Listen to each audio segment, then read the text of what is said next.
que vous pouvez nous dire quelle est votre tâche à l'exposition, qu'est-ce que vous faisiez et c'était l'idée de qui de s'installer à l'exposition?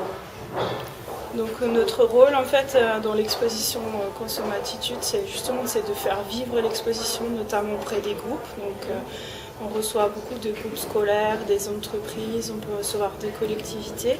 Donc notre tâche en fait, c'est de leur présenter en fait les différents ateliers qui composent l'exposition, de les accompagner aussi dans leur cheminement pour qu'ils comprennent l'impact en fait de leur choix sur leur santé et aussi sur l'environnement.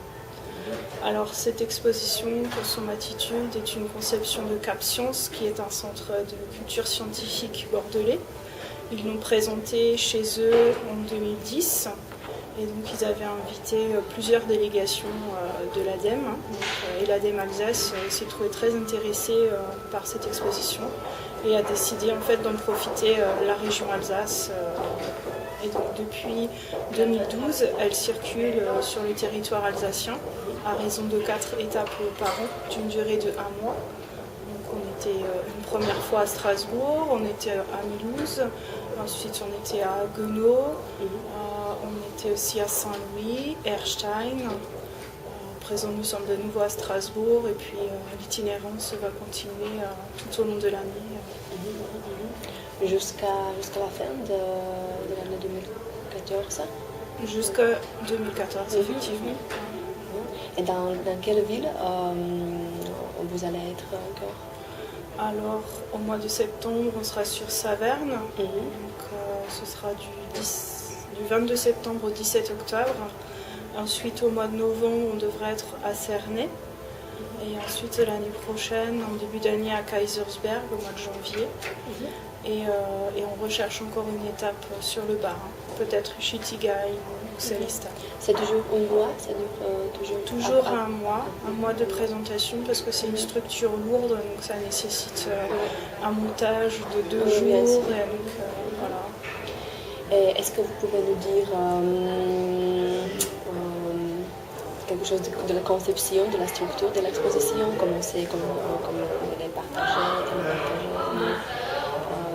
des ateliers et présenter un peu la conception de l'exposition? Donc c'est pas une exposition classique puisqu'il n'y a pas de parcours de visite. Vous avez pu constater qu'il n'y a pas un début et une fin. On peut la prendre par n'importe quel bout. En fait c'est comme un système à tiroir, on commence par l'endroit où on veut. Et elle est composée quand même de 4 ateliers participatifs. Donc, le premier c'est l'O2 Market, donc c'est un supermarché en fait, où les visiteurs sont mis en situation de faire leurs courses, donc un supermarché pédagogique, parce que quand ils passent à la caisse, ils ne vont pas payer, ils ne vont pas repartir avec les produits. Simplement on va leur montrer en fait, l'impact déjà sur leur portefeuille, sur leur santé et aussi sur l'environnement, en leur montrant la quantité de déchets, la quantité d'énergie qu'il faut pour tous les produits qu'ils auront choisis et aussi la quantité de gaz à effet de serre. Ça c'est le premier atelier. Le deuxième atelier c'est le bureau d'études. Donc là en fait on montre, on est dans la peau d'un designer et on doit concevoir un téléphone portable. Donc là c'est un objet, c'est plutôt un atelier destiné aux adolescents parce que c'est un objet qui est très proche du quotidien des adolescents, c'est presque leur 3e main si on peut dire. Et donc c'est bien de leur montrer la complexité en fait de production de ces appareils électroniques, de traitement des déchets, les conditions de vie des travailleurs dans les entreprises, parce que les durées hebdomadaires de travail elles peuvent être beaucoup plus longues que 35 heures et avec des salaires beaucoup plus faibles et des conditions de travail avec par exemple des travailleurs qui ne sont pas protégés. Et aussi leur montrer qu'il faut croiser des critères, encore une fois, critères économiques, parce que le téléphone c'est un objet qui sera mis sur le marché donc il faut le vendre, critères sociaux, puisque il faut faire attention aux conditions de travail, et aussi critères environnementaux pour essayer de faire des choix qui soient le plus judicieux possible vis-à-vis des ressources naturelles et aussi de la pollution. Et les enfants, ils comprennent à tout ça, ce que vous expliquez? On essaye de s'adapter à nos publics. Vous savez, on reçoit beaucoup de publics différents. différents ici. On peut recevoir des cycles 3, ça va du CE2 au CM2. On peut recevoir des collèges, on peut recevoir des lycées, voire des post-bac, des adultes. Donc on fait beaucoup un travail d'adaptation de notre discours au public qu'on reçoit. Parfois on reçoit aussi des personnes déficientes mentales ou handicapées, donc c'est aussi un autre discours. Voilà. Et comment les réagissent parce que c'est une exposition interactive. J'ai vu que votre collègue il a posé toujours des questions aux enfants. Comment ils réagissent? En général, on arrive à captiver, de trouver toujours une accroche en fait avec notre public, donc ce qui va permettre que justement il y aura une interaction entre l'animateur et le public et des échanges en fait, une vraie discussion en fait.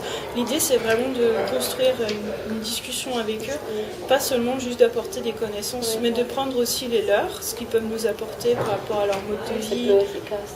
Et aussi comme ça on peut leur apporter des solutions qui soient mieux adaptées à leur façon de vivre à eux.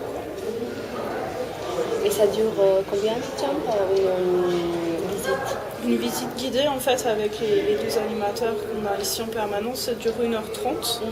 Et en fait quand on reçoit un groupe scolaire, on le divise en 2 groupes de travail. Donc, chaque groupe est pris en charge par un animateur et suit en fait un atelier qui a été choisi en fait par l'enseignant. Je ne vous ai pas parlé des 2 autres ateliers, il y a aussi le pot de yaourt. Donc là en fait c'est un atelier où on essaie de montrer la production d'un produit industriel avec l'exemple d'un yaourt. Donc, on voit les différentes filières, la filière arôme, la filière peau, ensuite tout ce qui se passe dans l'usine, tous les transports. On fait une critique en fait de ce schéma.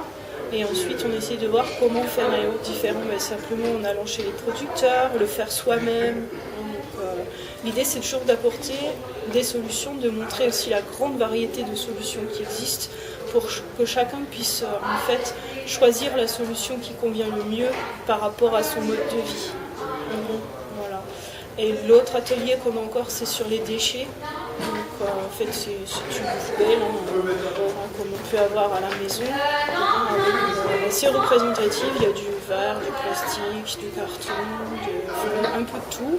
Donc de montrer comment on peut déjà recycler ces déchets selon la catégorie, aussi comment on peut réutiliser certaines choses. Par exemple, à place de mettre à la poubelle, on peut peut-être garder les pots pour faire des photos fortes, pour faire la peinture. Donc, là, c'est plutôt par exemple avec les petits, pour faire le bricolage, des choses comme ça. Donc.